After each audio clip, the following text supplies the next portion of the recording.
Hey,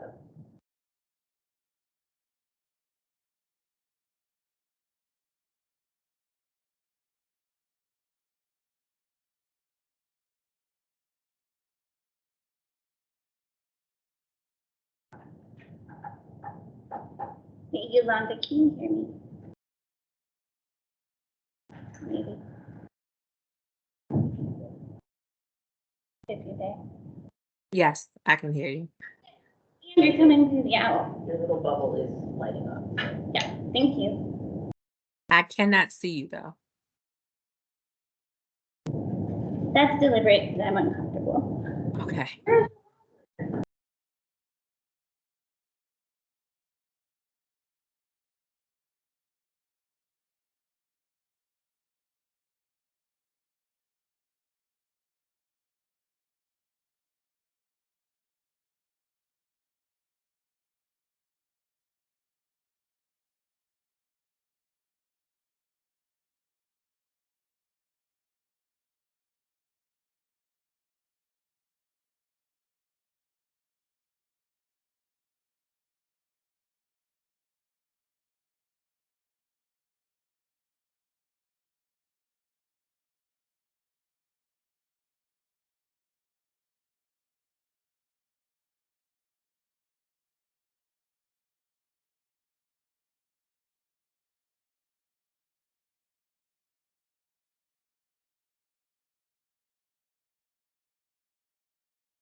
Thank you everyone for joining us. We'll begin in just a few minutes.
Okay, see, I assumed that I was just.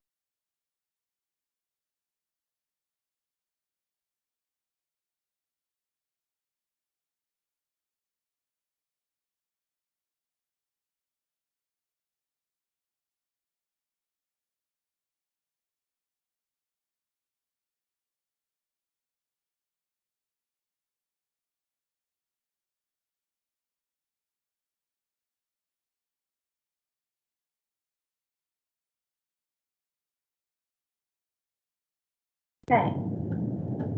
Thank you everyone for joining us today. You're here for our August 2023 Next Generation Assessments meeting. We're going to go over some of our baseline get started meeting informational pieces. We want to let you know that if you are joining us today online, that we have turned off your video and muted your audio to preserve our bandwidth.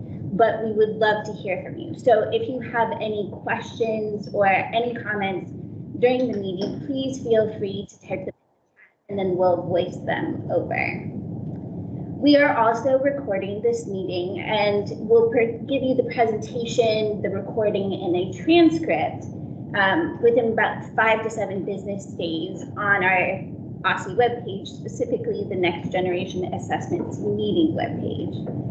If you've not already done so, please make sure that you sign in. We did have a QR code on the intro screen. It leads to the same link here, which is also the same link that Yolanda posted in the chat. So please make sure to drop your name so we know who you are. But if we already know, it's good to see you again. We'd like to start off our meetings by grounding us in the principles that here at OSSE Assessments, and those are our missions. We want to make sure that we produce an educational assessment program that accurately measures student performance, produces actionable data, and provides tools, guidance, and training to empower local education agencies, that's you, to meet the needs of all of your learners and make informed decisions. There's a strong team of us here to support you as you go through your academic year. We are led by Stephanie Snyder, who is our Director of Assessments. Lauren Thompson is our Deputy Director of Assessments. Yolanda Barber, hanging out in the chat, is our Assessment Specialist for Math. She also spearheads our Assessment Literacy Program. Chelsea Charland is our Assessment Specialist for Science. That includes DC Science and PLM. Assad Fulton is our Assessment Specialist for Special Populations. I'm Rachel Knizer. I am the assessment specialist for ELA and General Test Administration. And Cassidy Shenley is our NAEP state coordinator. We host a suite of summative assessments here at OSSI. They include NAEP, which is the National Assessment of Reading and Math for selected schools, grades 4 and 8. And I do believe it includes some science. And 12th grade. Great. I think I covered it. 4, 8, 12, some science. You got it. WIDA, which is our Access and Alternate Access exam, that's for our English language learner population, and it serves students in grades K through 12. We have a general statewide assessment for ELA and math that serves grade 3 through high school, and those are select courses in high school. MSAA is our alternate ELA and mathematics assessments for grades 3, 8, and 11, and that's for students with significant cognitive disabilities. DC Science is our science exam for grades 5, 8, and high school biology, and it is matched with DLM, our alternate science exam for the same grade levels.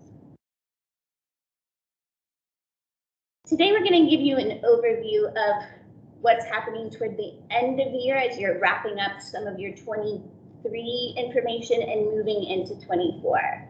We'll begin with our 2023 assessments results timeline, followed by test integrity investigations and their procedures.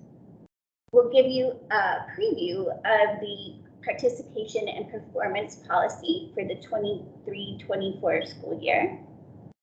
We'll provide you with alternate assessment processes and updates also for the 23-24 school year. And then we'll give you a general overview of what our 23-24 assessment administration will look like. And with that, I'm going to hand it off to Stephanie.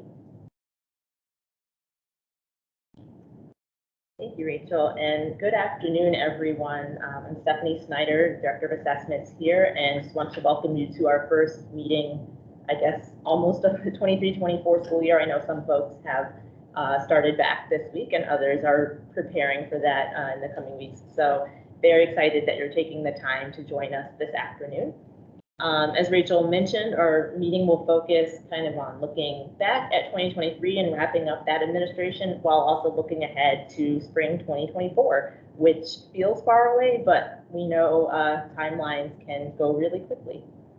So in terms of wrapping up 2023 assessments, reporting for ELA and math is upon us. LEA heads of school should have received embargoed results files for PARC and MSAA via box a couple of weeks ago on August 11th. And those files contained individual as well as school LEA and sector level results.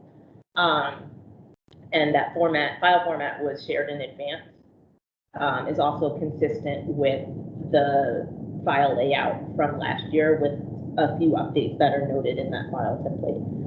The public release of results will be this Thursday, August 24th at 2 p.m. And at that time, the embargo on files will lift.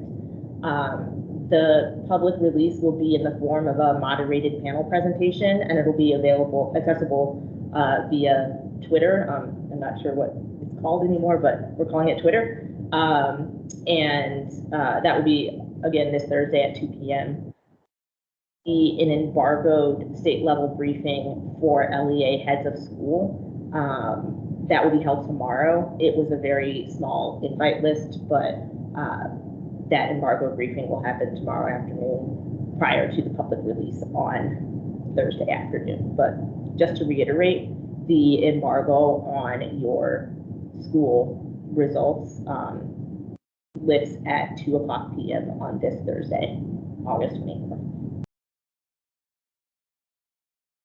In terms of resources that OSSI will be providing to support communication of results, they are very much similar to what we've produced for past years. So in terms of individual student reports and interpretive score reports, we will be posting sample score reports for PARC ELA, PARC Math, and MSAA as a combined ELA math report in English and in translated into 6 other languages, and those will be posted on OSSI's website. Individual ISRs for students will be posted in the statewide longitudinal education data system, SLED, in September. So those will be attached to individual student records in an electronic format via SLED in September. We will also post LEA's ISRs as a batch to Box so that you're able to download those if you would like to. And that will happen in September. And then individual student ISRs and interpretive guides, paper copies, will be shipped to schools in September. This year, something a little bit different is that all 3 content areas, ELA, math, and science ISRs, will arrive in one shipment to schools. Previously, they had been separate, but this year, schools should just expect one shipment of paper individuals. We will also be posting our public 2023 data files and associated resources. And you can see the list here. There will be a PDF results presentation that gives a high-level overview of the statewide results, in addition to several appendix slides that break those out by grade level, student group, and sector. There will also be Excel files that indicate the state level results, LEA level, school level in 3 separate files, and then there'll also be a participation file that includes information for all of those levels for school, for LEA, and for the state.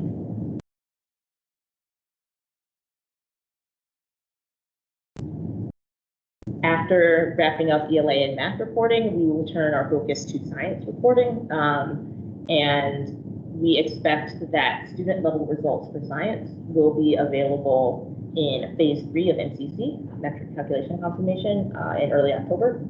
And then in mid-October, those same results files that you received for ELA and math, you will receive for science as an embargoed release via Box.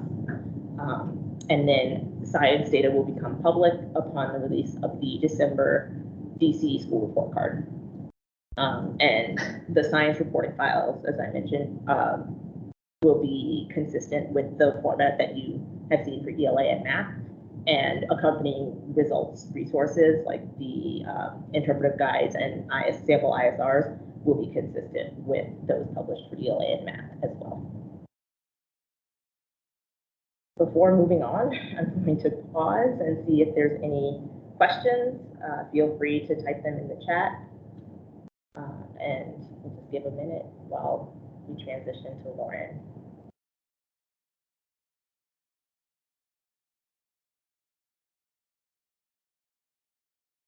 If you do have questions, please feel free to start dropping those in the chat. But for now, I'll turn it over to Lauren Thompson, our Deputy Director, to walk through the process for test integrity investigations for this fall.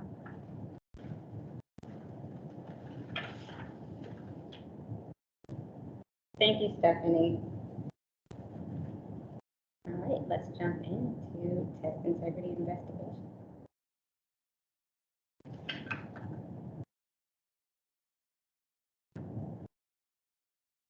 Well, OSSI's goal is for schools and LEAs to deliver a uniform and equitable statewide assessment program. In compliance with the Testing Integrity Act of 2013, as amended in 2015, OSSI completes an annual review and analysis of assessment results to ensure valid and trustworthy results. We strive for all statewide assessments administered in the district to be administered in consistent and standardized conditions.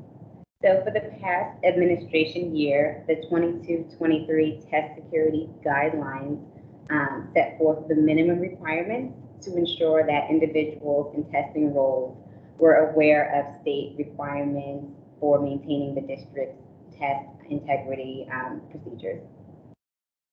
So in partnership with our test vendors, OSSI is provided with data forensics analysis of student responses on statewide assessments, which sometimes reveal statistical anomalies that could indicate irregularities or test security incidents that occurred during testing. Test integrity investigations. Let's just go a little bit deeper into this. So for test integrity investigations, these are OSCE initiated based on the data that we have, and they are LEA-led. And the purpose of LEA-led investigations is for OSCE to determine the cause of anomalies and to determine whether assessment results at a particular school are valid and trustworthy. If the school under your purview is selected for a test security investigation, although the investigation is LEA-led, all of the guidance, training, and tools, as well as resources, are provided by OSCE. And just note that LEA notifications will be sent in the fall. Selection of schools for investigation. So this slide shows the factors that may lead to an LEA-led investigation. If OSCE requests an LEA-led investigation, a detailed description of the factors that led to the request and supporting documentation will be provided.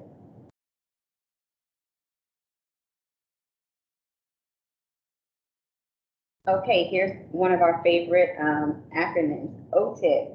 So OSCE's Test Integrity Protocol. The OSCE Test Integrity Protocol is a standardized, fair, and objective set of investigative procedures and processes for LEAs to conduct test integrity investigations that produce trustworthy findings and outcomes.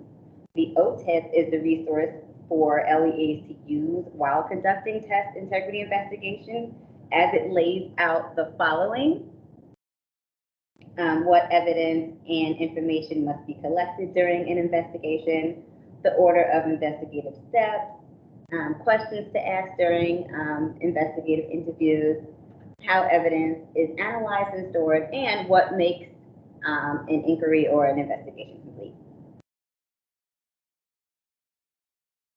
And keep in mind, OSCE does provide training to conduct LEA-led investigations. So this slide captures our test integrity investigations timeline. As you can see, this is fall-based, and this window it wraps up really quickly. It starts and wraps up within a couple of months, running from mid-October through early December. The test integrity investigations timeline is a very thorough yet efficient process. And once again, OSCE provides everything that is needed, all of the tools. And finally, we have a link here. I think someone dropped it in the chat. We have a link here to take you to our overview of statewide assessment test integrity investigations. Or if someone didn't drop it, would you drop it, please? And this is posted on our test security webpage.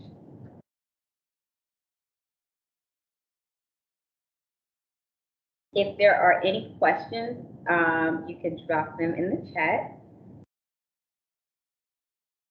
And even if they come up a little bit later regarding test integrity investigations, thank you, Yolanda, for dropping that.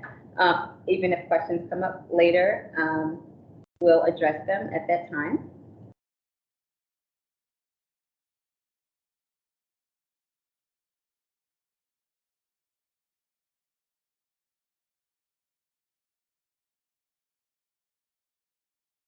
So I will pass the baton to our director, who will present a preview of statewide assessment participation and performance policy.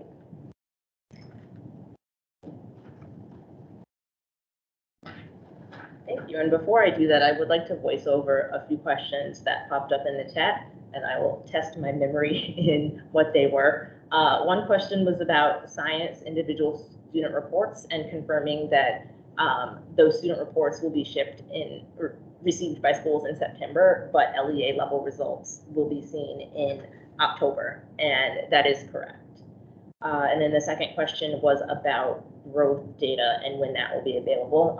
Growth data will be public in the release of the DC School Report Card in December. I believe that LEAs will have their growth data also during phase 3 of MCC, but I would like to confirm that with some other folks internally. But I believe that is when LEAs will be able to see their own growth data.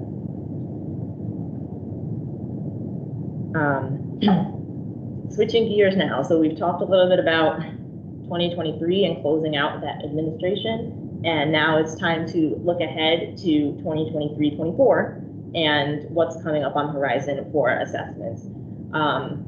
And just note that we're sharing some preview information today, but this will not be the last time that you see this. And as it is a preview, there may be a couple of things that are still under review or consideration, but for the most part, policies and procedures will be consistent with prior years. So just noting that we're giving you an introduction today, but really we'll be formally introducing final processes and procedures later this fall.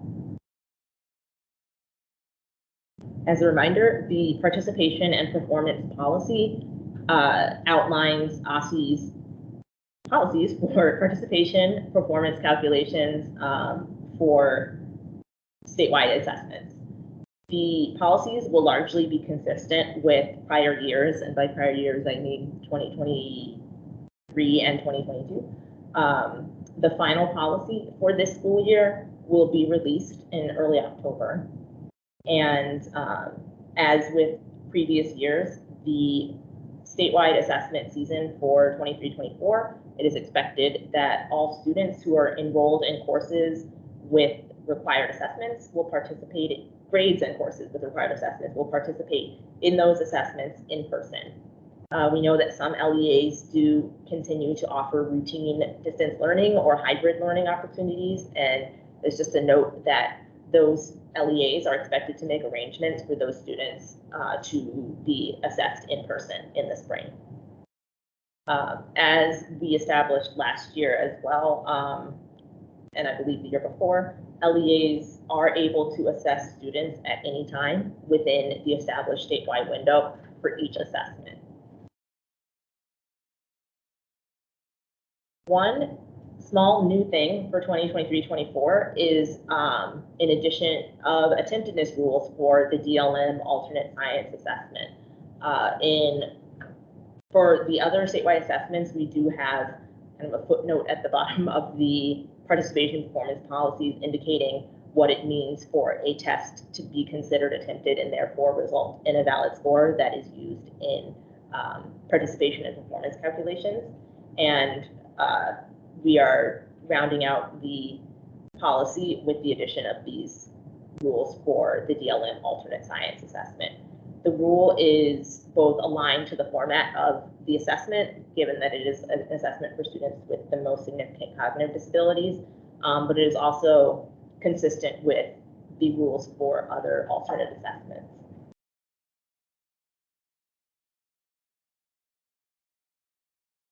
The next several slides present general overview information about participation and performance requirements. This previous slide showed what was new for this year, so everything else that you see is really fairly consistent with what was seen in previous years. On this slide, we lay out that there will be our general statewide assessment in spring 2024 in both ELA and mathematics, grades 3 through 8, and then in high school, ELA 1 and ELA 2, and then in high school math, algebra 1 and geometry are the required assessments. I would like to note that students who have taken the geometry assessment in middle school are required to take the algebra 2 test in high school as their required assessment. DC Science and DLM will both be administered in grades 5, 8, and biology.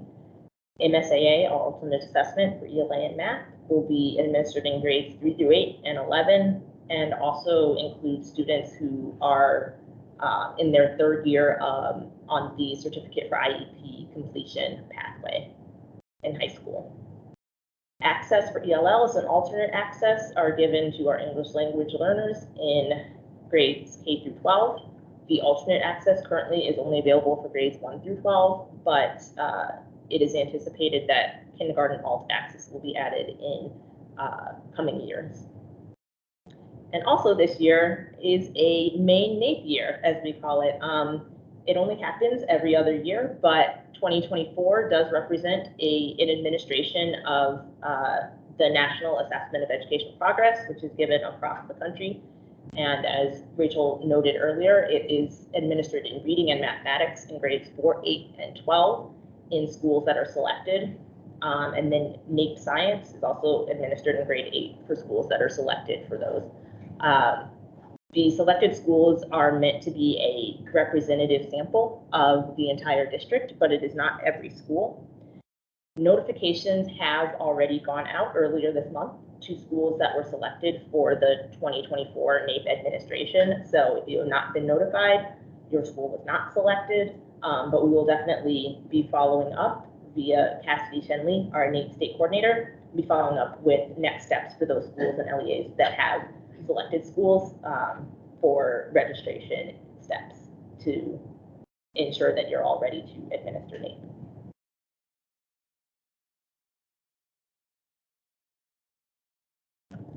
I would like to note for the for students who are enrolled in advanced middle school math courses, our policy for next year is consistent with previous years. We do have a waiver with the U.S. Department of Education to allow students in grades 7 and 8 to take the assessment aligned to the high school course that they are taking in math. So students in grades 7 and 8 may take the Algebra 1 or Geometry assessment if that is the course that they're enrolled in the 23-24 school year instead of their grade level assessment. I would like to note that in mathematics, students in grades 3 through 6 are expected to participate in their grade level assessment only. But grades 7 and 8 may take the aligned high school assessment. And as I noted before, if a student takes the geometry assessment before they are in high school, they must take the Algebra 2 assessment in high school per federal requirements. At least one mathematics assessment must be administered to every student in high school.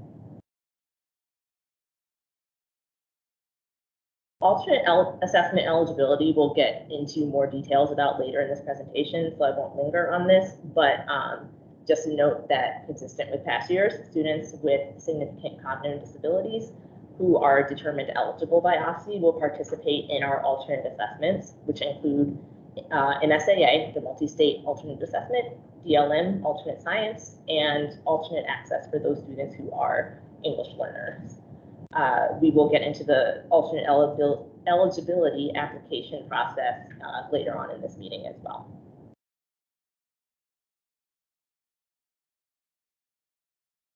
There is an exception for recently arrived English learner students to be exempted from 1 year of ELA assessment.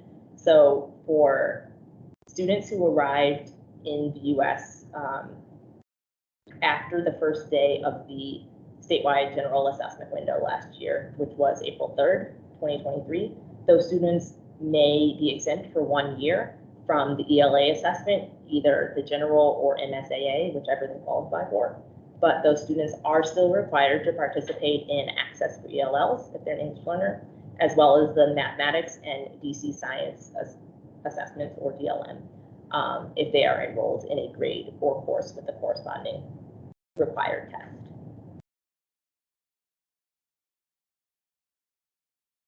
For students who may be taking high school courses either as a course repeater or on a semester or reduced schedule, they are expected to participate in assessments in spring 2024.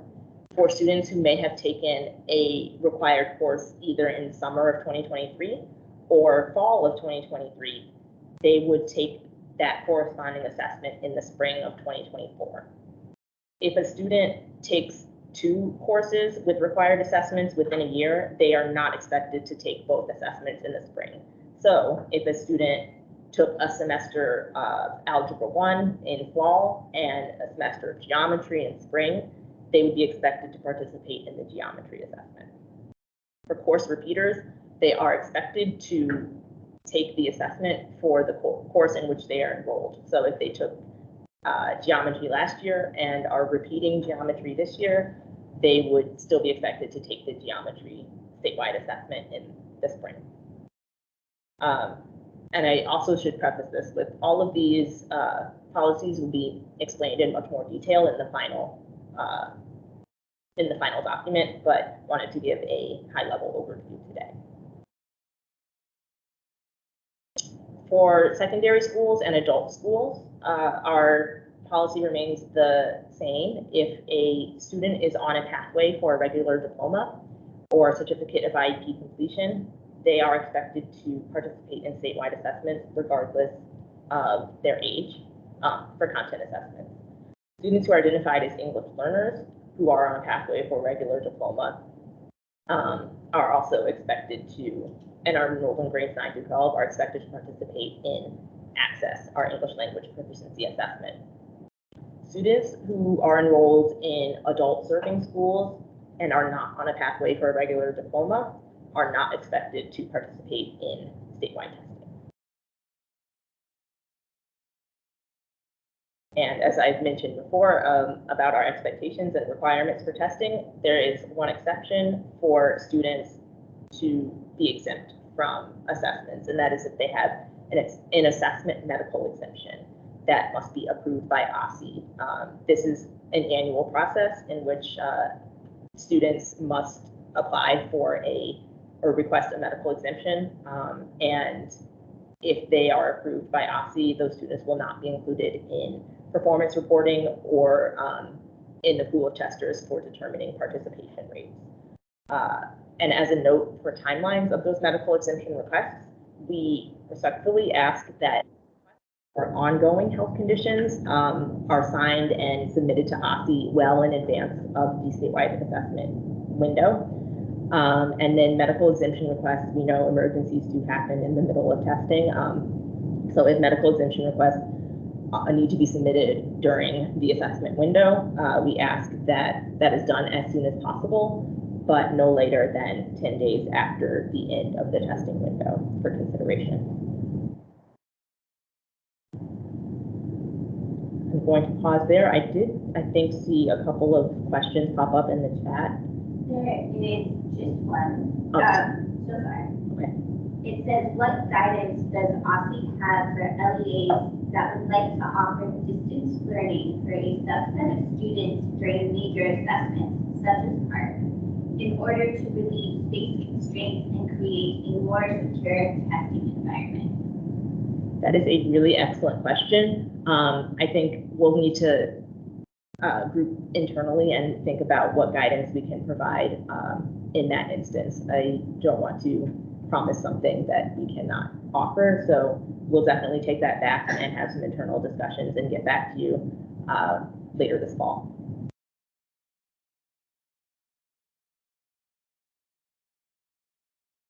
Any other questions?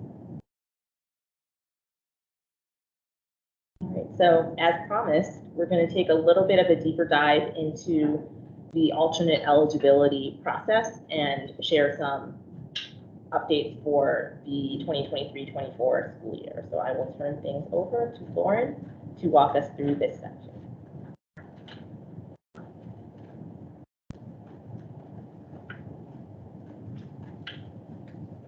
Thank you, Stephanie.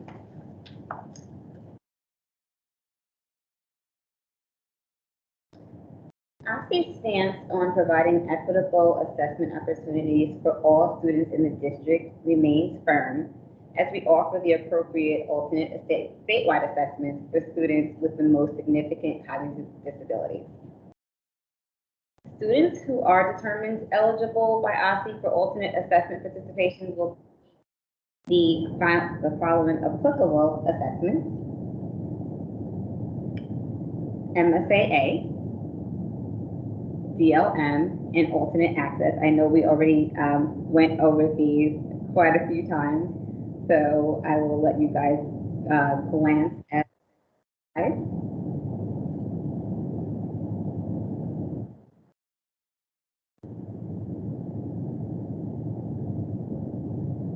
Okay, so the following minimum requirements need to be met in order for student applications to be considered for alternate assessment participation.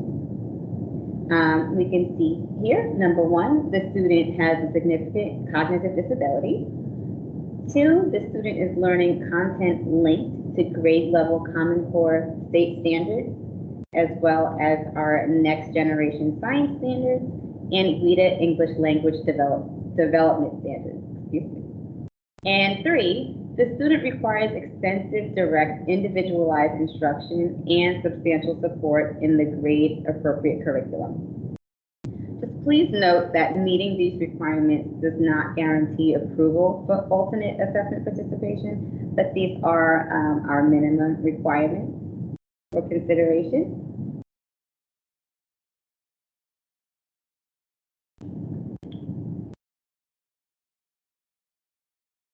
I also want to note that DC Significant Cognitive Disability Guidance for IEP teams has been updated and is forthcoming. And the greatest change to the guidance being the inclusion of students who develop a significant cognitive disability at any point prior to age 21. The prior guidance stated that in order to qualify as a student with a significant cognitive disability, students had to have that condition from birth, and so that no longer applies.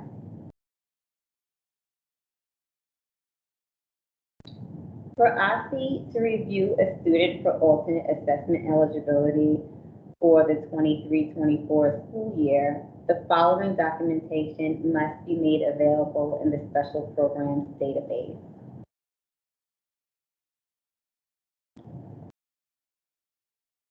So for those of you who are familiar, there is an active IEP on file where alternate assessment has been selected by the IEP team.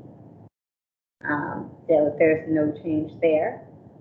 There is a current and fully completed 23-24 DC alternate assessment participation decision documentation form. Yes, that is a long name of the form, but that is what it is. So that has to be submitted electronically in the Special Programs database.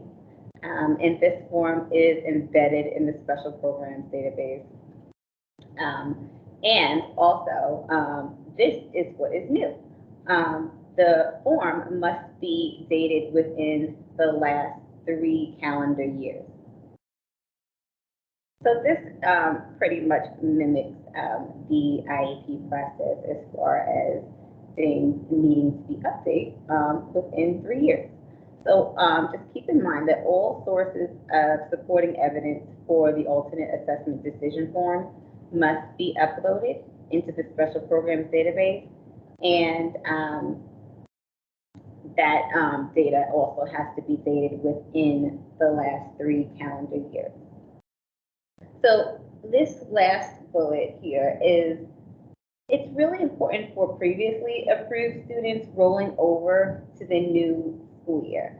Although students determined eligible for participation in alternate assessments for the 22-23 school year will automatically be determined eligible for the 23-24 school year, OSCE's new requirement is that IEP teams check the dates on the statewide alternate assessment participation criteria form and the supporting documentation, just to make sure that these artifacts are dated within the last 3 calendar years.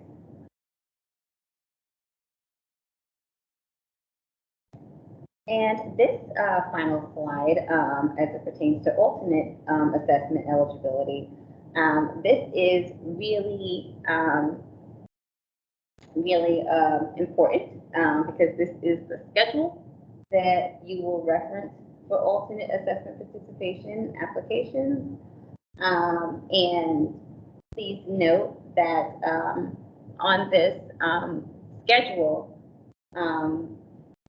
it doesn't include one thing, and that is about late submissions. So late submissions are applications that are received between October 14th and November 14th. And these applications will be reviewed from the period of November 15th through December 1st. And that's also the appeals determination window. So those things will be going on at the same time. And determinations for applications submitted during that period will be given on January 5th. After November 14th, applications need to be submitted for the following school year. The exceptions are new students that have transferred into your LEA, or new disability determination results in a student meets the criteria for alternate assessment participation. These student files will be reviewed on a case-by-case basis. And I'm just going to pause for questions. I think somebody was trying. There is one question in the chat. Is the 2023-24 decision documentation form PDF posted on the OSCE website, or will it be shared via the bulletin and table? That's a good question. It's not posted yet, but it will be posted within the next few weeks, and it will be shared in the NGA as well.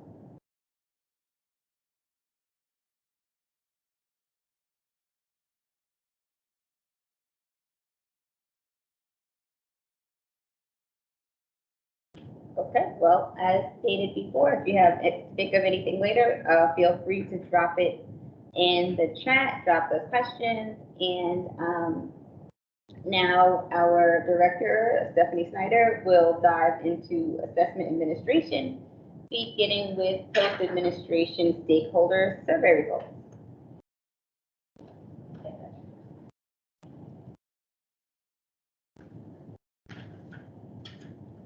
I'm just going to slow things down a little because I feel like we're getting toward the end and haven't been talking for that long. So I will go through these next several slides, but did want to give folks, again, we're kind of in preview mode here of what's coming up in the 2023-24 administration. I do want to start with an acknowledgement and thanks to those of you who filled out our post-admin survey for 2023. We sent that out toward the end of the administration window to ask just for your feedback on practices and policies and things that occurred related to statewide assessment admin throughout the year to try to help us improve our processes for this year and in the future. So we really appreciate those 24 responses that we did get from both LEAs and non-publics, and we definitely have read and reviewed every single response and are contemplating some changes for the upcoming year based on that feedback that we did receive. We did hear pretty clearly that folks wanted a little bit of differentiation in our trainings for those folks who may be returning veteran LEA coordinators who have been doing this for several years versus those who may be new to the role.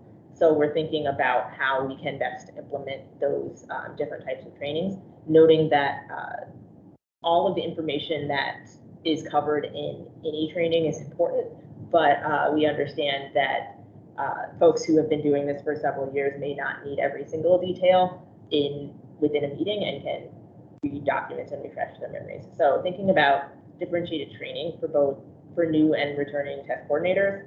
Another thing that we heard loud and clear was to streamline some of our trainings. There were several notes that test security training was too long, so we're thinking about how best to condense that information and make those more succinct trainings, so we're getting to that as well. And then just talking generally about being better able to forecast what's coming up for activities that LEA coordinators need to complete for each assessment. There are a lot of things, there are a lot of assessments, there are a lot of steps that need to happen in order to be prepared for all of them. And we do know that it can be overwhelming, particularly for folks who are new to the role and or are assuming this role on top of already overloaded workloads. So we are thinking about ways to better present what's coming up in the next several months for folks, so you have kind of an easy reference point for what you can and should be thinking about at each point in the year. So we're planning to produce that kind of summary documentation for each assessment program. These changes you'll likely start seeing early this fall, and then carrying throughout our training season for an assessment administration season for 23-24. I'm going to leave this slide up for a few minutes. It was shared in June as well as draft statewide testing windows, but we have now finalized statewide testing windows for 23-24. They are the same as the draft that was presented in June, but I just want to have this up for a few minutes. This will also be shared out, as Rachel mentioned, but noting that NAEP administration begins at the end of January for those schools that have been selected, and also noting that those selected schools have been notified. Access for ELL's window is similar to previous years, going from mid-February to late March. MSAA and DLM alternate assessment windows, again, similar timing to previous years, will be March 11th through April 26th of 2024. And then our statewide general assessments in ELA, math, and science, again, will be similar to past years, running from April 1st through May 24th, 2024.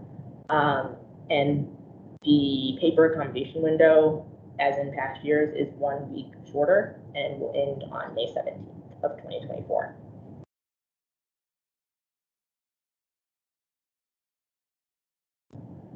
Also resharing this slide that gives a little bit of a deeper picture into NAEP administration.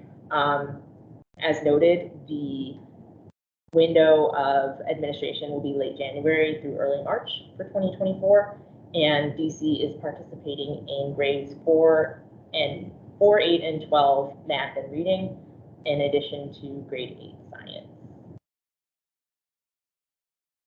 And if you do have questions about your schools or LEA's NAEP participation, please do feel free to reach out to Cassidy Chinley, who is our NAEP state coordinator.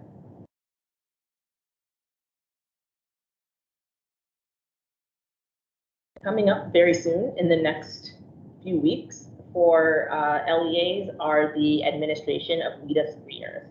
So OSSE requires that students whose OSSE home language survey indicates a language other than English is spoken in the home or by the student must be screened for possible identification as an English learner. And that screening must take place within 30 school days of their stage 5 enrollment. The approved tools for grades K through 12 are the WIDA screener for kindergarten and the WIDA online screener for grades 1 through 12. So the kindergarten assessment is paper-based, and materials can be downloaded via the WIDA secure portal. And the online screener is obviously online and is managed through the WIDA AMS assessment management system platform.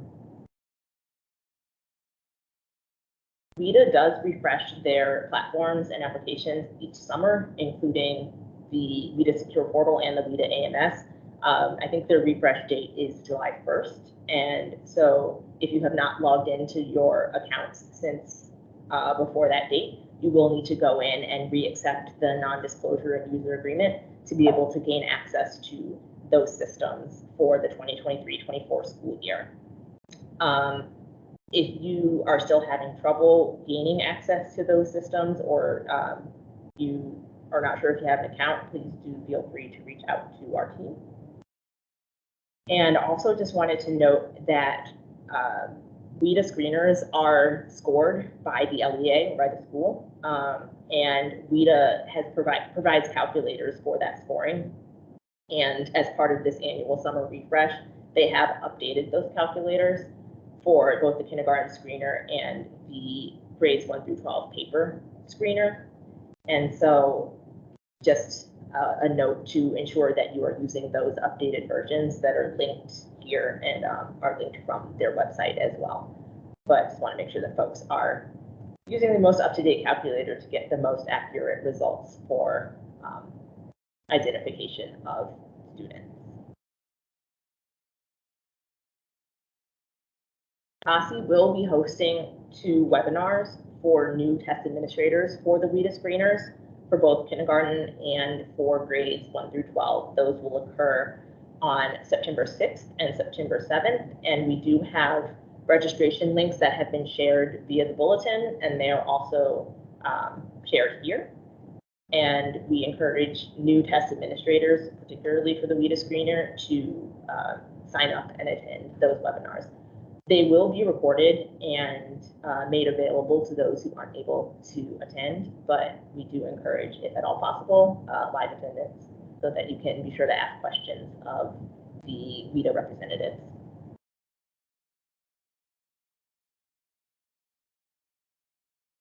Shifting gears now, something that we also had announced in June and wanted to reiterate here is that we will be undergoing a renaming process for our park assessments. In previous slides, you may have noted that we referred to the statewide general assessment and math rather than the park assessments, because beginning this school year, we will have a new name for the park assessments. This is a reflection of the fact that over the course of several years, state membership in the partnership has declined to the point where there were only a handful of states still participating in park, and by handful I mean DC, New Jersey, and the Department of Defense, so 3. But also this is a reflection of the fact that over the past year, OSSI released an RFP for statewide assessments and has executed a new contract, which was awarded to Pearson, who was our vendor before. So there will be continuity in working with them, but it is a new contract and a new era in DC assessment. And so this name really reflects a shift from being part of that consortium and a group of states to really being able to build upon that foundation that we created with those states and continue the work on our own as a single DC entity.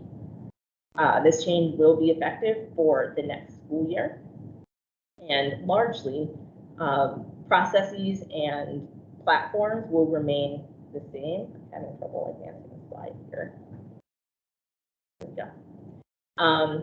So in terms of what's staying the same, all of the required assessments that we have gone through earlier in this presentation and the state content standards that are being assessed are not changing. The number and types of items that each student will see as part of their test is also not changing.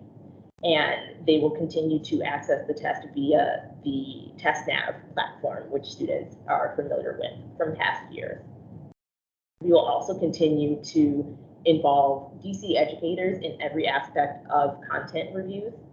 And with all of these things being similar, we are able to continue comparing our assessment results to prior years and continue to build on, as I mentioned, that foundation that we established in concert with other states. The things that are changing is a shorter list. The assessment name, as I said, is changing. One of the other changes is that these content reviews, while DC educators were always involved, previous reviews did include educators from other states, but moving forward, those reviews will just include educators from Washington, DC. And the other thing that is changing is the educator-facing assessment management platform. Formerly it was PAN. Moving forward, there will be changes, and I know that there is a lot of interest among LEAs to get into the new platform and understand how it works so that you're able to develop training for your schools and be able to register students for the assessments in the spring according to deadlines that will be shared later on. So I understand that you're eager to see the platform, and just note that we are aware and we will be providing more information and training later this fall and into the winter. In terms of timelines for the park transition, we are planning to actually announce the new name in mid-September. And that will be, yes, I think that will be shared via the bulletin in addition to probably some other communications.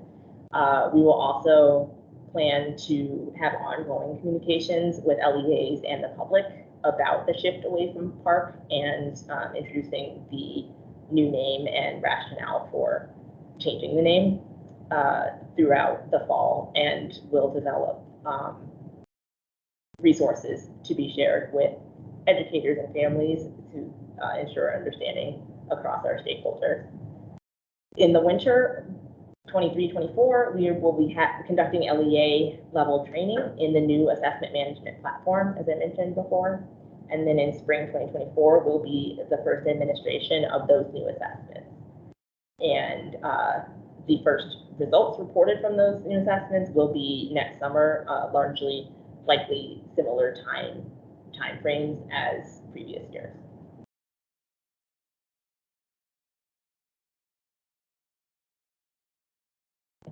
Thought I did see a few things come through the chat, so I can pause and answer those. So the first question has to do with dropping the link for the leader screeners, which Lauren kind of did. The second is OSCE still paying for the optional Pearson interim assessments that were offered in last year's bulletin? That's a great question. I believe interested LEAs should have been contacted by Pearson about participation in those optional interims. At this juncture, OSCE is not covering the cost, but Pearson is offering those interims at a reduced cost to LEAs, and I believe they also have some changes from what was used, but they have rolled out a new interim product since last year. But we can put you in contact with folks from Pearson if you're interested in looking at the interim assessment options that they offer.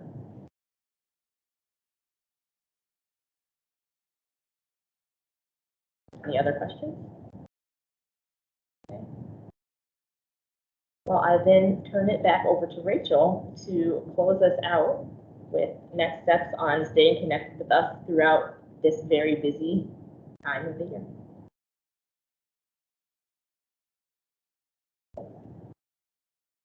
Thank you, and thanks to those of you who sat through this meeting and who attended today's meeting. We certainly use these meetings as well as other methods to communicate with you.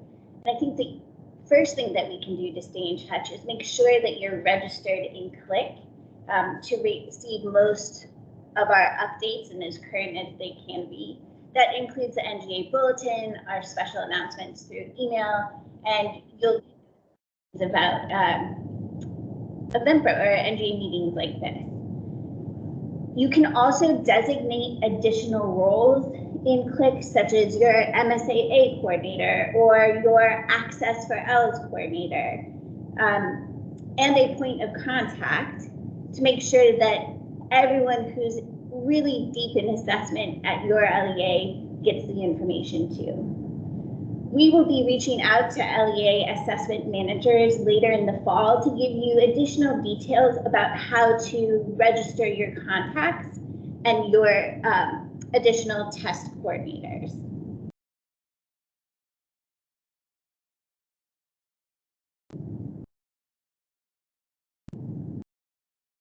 The team of us that we presented at the beginning is here to help you and to answer any questions that you may have.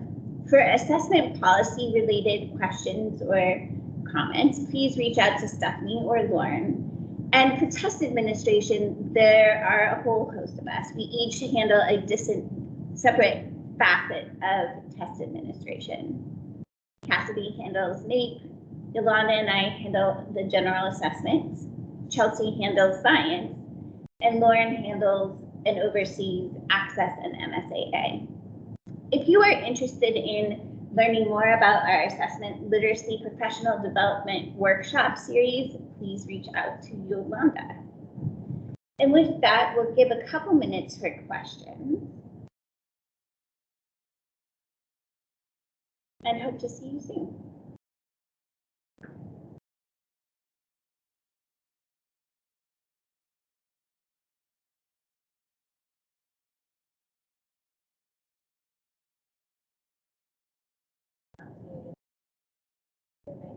Thank you. We'll hang out for just a couple minutes.